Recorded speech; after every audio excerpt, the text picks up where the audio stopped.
말씀은 마태복음 10장 16절에서 23절까지의 말씀입니다. 마태복음 10장 16절에서 23절까지의 말씀입니다. 오늘 본문은 하나님 나라의 백성들이 이 땅에서 받게 될 고난에 대해서 말씀하고 계신 본문입니다. 예수님께서는 어제 본문 마태복음 10장 1절에서 15절까지의 말씀에서 제자들에게 권능을 주시고 그 제자들을 이제 이스라엘로 파송하셨습니다. 그런데 예수님께서 그 제자들을 파송하실 때 그 제자들을 향한 걱정과 또 염려의 마음이 계셨던 것 같습니다. 그래서 그 제자들을 파송하시면서 그 걱정의 마음으로 다시 한번 당부하시는데 오늘 마태복음 10장 16절을 먼저 우리 함께 읽도록 하겠습니다. 보라, 내가 너희를 보냄이 양을 이리 가운데로 보냄과 같도다. 그러므로 너희는 뱀같이 지혜롭고 비둘기같이 순결하라. 아멘. 예수님께서 제자들에게 당부하며 말씀하시기를 내가 너희를 보냄이 내가 너희를 세상에 보내는 것이 이리 가운데 양들을 보낸 것 같다라고 말씀하셨습니다. 이 말씀에서 알 수 있는 예수님을 따르는 하나님 나라의 백성의 삶은 한마디로 이리 가운데 보내진 양과 같은 삶입니다. 이리 가운데 보내진 양이 어떨까 고민하여 볼 때 그 양들은 항상 이리들이 자신을 물지 않을까, 또는 자신의 목숨을 가져가지 않을까, 어느 누가 보아도 위험천만한 삶을 살아야 한다는 그런 삶을 살게 될 것이라는 것이었습니다. 하나님 나라의 백성의 삶은 바로 이렇게 이리 가운데 보내진 양과 같은 삶을 살아야 한다는 것입니다. 우리는 이 땅에서 우리를 삼키려는 사단과 또 주님의 말씀에 순종하지 않으려는 악의 권세와 날마다 대립하며 살아가야만 합니다. 하나님 나라의 복음을 들고 우리는 이리 가운데로 보내졌습니다. 정의롭게 살기 위하여 힘쓸 때 정의롭지 못한 자들이 우리를 가만히 두지 않을 것입니다. 사랑하며 살기 위하여 힘쓸 때 우리를 속이며 사랑을 포기하게 만드는 자들이 나타날 것입니다. 예수님을 힘써 따르고 또 전하며 살려고 할 때 그것이 진리가 아니고 편하게 타협하며 살라고 권하는 자들이 있을 것입니다. 그 삶은 힘들고 고통스러운 삶일 것입니다. 그러나 그렇다고 이 세상에서 피해서 우리 양들끼리만 뭉쳐서 살아야 하는 것인가? 그렇지도 않습니다. 예수님은 우리를 이리 가운데로 보내셨다고 말씀하셨습니다. 속상해하시고 이리 가운데 보냄이 마음이 아프셨을 텐데도 불구하고 우리를 이리 가운데로 보내셨다고 하셨습니다. 왜냐하면 예수님이 먼저 이 땅에 하나님 나라의 복음을 주시기 위하여 직접 그 길을 걸으셨고 이제는 그 사랑을 받은 우리에게 그 복음이 맡겨져서 우리 또한 그 사명을 감당하기를 원하고 계시기 때문입니다. 그렇다면 그 이리들 안에서 어떻게 살아가야 할 것인가? 예수님은 우리를 향하여 당부하시기를 뱀처럼 지혜롭고 비둘기같이 순결하라 라고 말씀하셨습니다.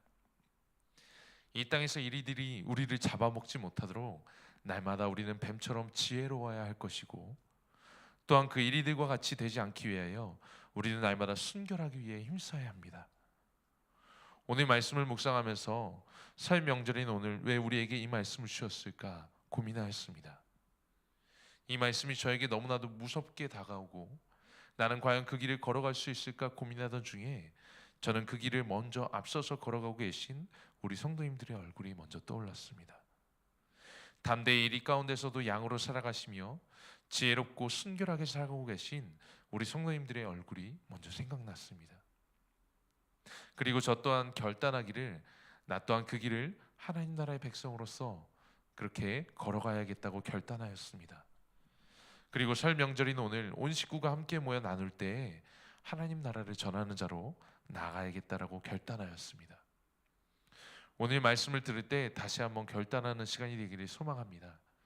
주님께서 우리 한 명 한 명을 하나님 나라의 백성으로 부르셨습니다. 우리 가족의 복음 전도자로 우리를 부르셨습니다. 양들끼리 이리를 피하여 뭉쳐 살라 말씀하시지 않고 이리 가운데 직접 들어가서 지혜롭고 순결하게 살아가라고 당부하시며 파송하셨습니다. 그리고 스스로 먼저 그 길을 걸어가시며 손수 우리에게 보이셨고 이제는 우리 안에 들어오셔서 그 길을 걸어갈 수 있도록 인도하고 계십니다. 오늘 이 새벽에 말씀을 듣고 또한 기도할 때 설 명절인 오늘 우리의 가족들과 함께 하나님 나라의 복음을 나누기를 기도하며 결단하시기를 소망합니다. 그래서 우리 동탄 꿈의 교회 온 가족이 하나님을 주인으로 고백하는 가정이 되기를 저는 간절히 소망합니다. 그렇다면 어떻게 뱀처럼 지혜롭고 비둘기같이 순결해야 할까요? 오늘 본문에서 예수님께서는 세 가지 방법을 제시하고 계시다고 저는 생각합니다. 다시 한번 우리 10장 17절부터 20절까지 함께 읽도록 하겠습니다. 사람들을 삼가라. 그들이 너희를 공회에 넘겨주겠고 그들의 회당에서 책찍질을 하리라.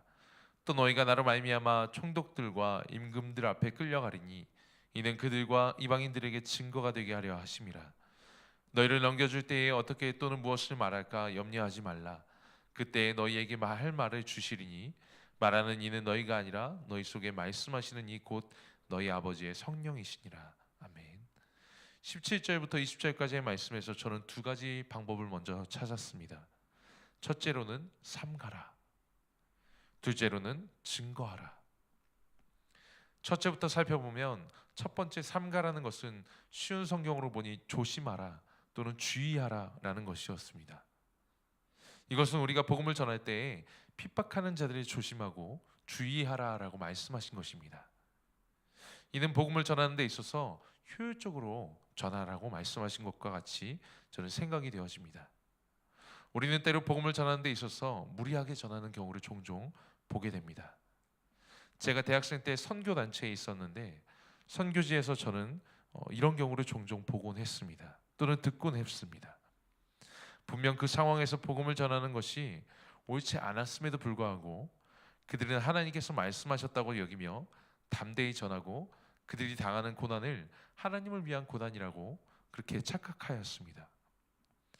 그들이 착각이라 단언할 수 있는 이유는 그들이 그곳에서 복음을 담대히 전함으로 인하여 그 땅에 다시는 선교가 어려울 정도로 상황이 악화되었기 때문에 저는 그들이 착각하였다고 생각하였습니다. 여러분, 우리는 복음을 전하는 데 있어서 주의하고 또한 조심하여야 합니다. 상대가 그 복음을 받아들일 준비가 되었는지, 또한 이 일로 인하여 하나님이 영광 받으실 일인지 아니면 나의 정의로움인지 우리는 잘 판단해야 합니다. 하지만 우리는 둘째로 또한 증거해야 합니다. 예수님께서 또한 다른 상황으로 제자들에게 말씀하셨는데 그들이 공회와 임금에게 끌려갈 때 그것이 결코 복음을 막는 행위가 아닌 그곳에서 복음을 증언하기 위한 하나님의 계획 중에 하나일 때가 있다고 말씀하고 계십니다. 그래서 그 공회에 서게 되었을 때 성령님이 함께 하셔서 할 말을 줄 것이니 너희는 염려하지 말라고 말씀하셨습니다. 결국 이 두 개의 말씀, 삼가라는 말씀과 증언하라 하신 말씀을 잘 묵상해 보면 우리에게 성령의 인도하심을 따르라는 말씀으로 우리는 해석할 수 있습니다. 우리는 복음을 전할 때 성령님의 인도하심을 따라야 합니다. 주의해야 하는 상황인지 아니면 담대히 복음을 증거해야 하는 상황인지 우리는 뱀처럼 지혜롭게 그 상황 속에서 잘 판단해야 합니다. 그래서 복음이 오히려 불화를 일으키는 시발점이 되지 않도록 주의하고 또 복음이 진정 복음으로 선포될 수 있도록 성령님의 인도하심 아래에서 전하여야만 합니다. 오늘 여러분이 가정 안에서 복음을 전하실 때 이러한 지혜를 주시는 성령님이 함께 동행하시기를 간절히 소망합니다. 우리 21절부터 23절까지의 말씀을 함께 읽도록 하겠습니다. 장차 형제가 형제를 아버지가 자식을 죽는 데에 내어주며 자식들이 부모를 대적하여 죽게 하리라. 또 너희가 내 이름으로 말미암아 모든 사람에게 미움을 받을 것이나 끝까지 견디는 자는 구원을 얻으리라. 이 동네에서 너희를 박해하거든 저 동네로 피하라. 내가 진실로 너희에게 이르노니 이스라엘의 모든 동네를 다 다니지 못하여서 인자가 오리라. 아멘. 마지막 방법은 견디라는 것입니다. 예수님께서 제자들이 복음 전하는 자로 나아갈 때에 가족들마저도 그들과 대적할 것이라 말씀하시고 모든 사람이 그들을 미워하게 될 것이라고 말씀하셨습니다. 실제로 예수님께서 그 길을 걸어가셨고 지금 현재를 살아가는 우리의 삶 또한 그렇습니다. 하나님 나라의 백성으로 살다 보면 우리는 때때로 가족의 미움을 받기도 합니다. 그리고 모두에게 미움을 받기도 합니다. 하나님 말씀에 순종하기 위해 우리는 종종 그들과 대적하기도 합니다. 그럴 때마다 우리는 내가 틀렸나? 또는 하나님께서 주신 말씀이 아닌가? 왜 하나님의 말씀을 따르는데 다른 이들과 싸우게 될까? 그런 고민을 하게 될 때가 있습니다. 가족들과 또는 다른 이들과 대립하지 않고 기독교인인 우리가 져주는 것이 맞지 않을까? 그런 고민을 하게 될 때가 우리는 있습니다. 그런 고민을 하는 저에게 또 우리에게 하나님께서는 오늘 말씀을 통하여 다시 한번 말씀하고 계십니다. 하나님의 말씀을 따르는 자들을 미워함이 당연하다. 대적함이 당연하다. 그리고 그때에 우리는 견뎌야 한다. 그리고 그들을 설득해야 한다. 여러분, 가정 안에서 하나님의 말씀을 따르는 일로 인하여 대립하게 된다면, 또는 다른 이들과 하나님의 말씀을 따름으로 대립하게 된다면 오늘 말씀을 기억하시기를 바랍니다. 견디라. 단순히 견뎌야만 할까요? 23절 말씀에 보면 또한 예수님께서 피하라 라고 말씀하셨는데, 이 말씀이 무책임하게 피하라는 말씀이 아니라 핍박에 효율적으로 또 지혜롭게 대처하라는 말씀으로 저는 해석되어졌습니다. 결국 우리는 지혜롭게 견딜 필요가 있습니다. 그들을 위하여 기도함으로 또 사랑으로 견디며 지혜롭게 대처해야 할 필요가 있습니다. 오늘 말씀을 들으며 이 자리에 고난의 자리에 있는 분들이 계실 것입니다. 복음으로 인하여 핍박의 자리에 계신 분들이 계실 것입니다. 오늘 하나님께서는 그런 우리를 향해 말씀하고 계시길 지혜롭게 견디라 라고 말씀하고 계십니다. 그 고난이 하나님을 위한 고난임을 기억하고 또 구원을 향하여 다시 오실 하나님을 위하여 견디면서 지혜롭게 대처하여 그들이 하나님의 복음을 받아들일 수 있도록 인도해야 한다는 것입니다. 오늘 말씀을 듣고 기도할 때 지혜롭게 견디는 것이 무엇인지 구체적으로 떠오르고 또 그렇게 나아가는 우리 모두 되기를 소망합니다. 말씀을 정리합니다. 오늘날은 진정으로 마지막 때입니다. 성경에 말씀하시는 마지막 때의 징조가 다 나타나고 있기 때문인데, 마지막 때의 징조는 참 많지만 그 중에 하나는 오늘 우리에게 주신 말씀처럼 그리스도인들이 핍박받는 때가 온다는 것입니다. 우린 그런 마지막 때를 살아가고 있습니다. 사랑하는 신랑이 곧 오신 마지막 때를 우리는 살아가고 있습니다. 이 마지막 때에 우리는 오늘 주님께서 주신 말씀을 기억해야만 합니다. 삼가라, 그리고 증거하라, 지혜롭게 견디라. 뱀처럼 지혜롭고 비둘기같이 순결하여 우리를 삼키려는 일 가운데서 살아남는 우리 되기를 소망합니다. 예수님께서 이 땅에 다시 오셨을 때 모두 천국에서 만나는 우리 동탄꿈의 교회 성도님들 되기를 소망합니다. 기도하겠습니다.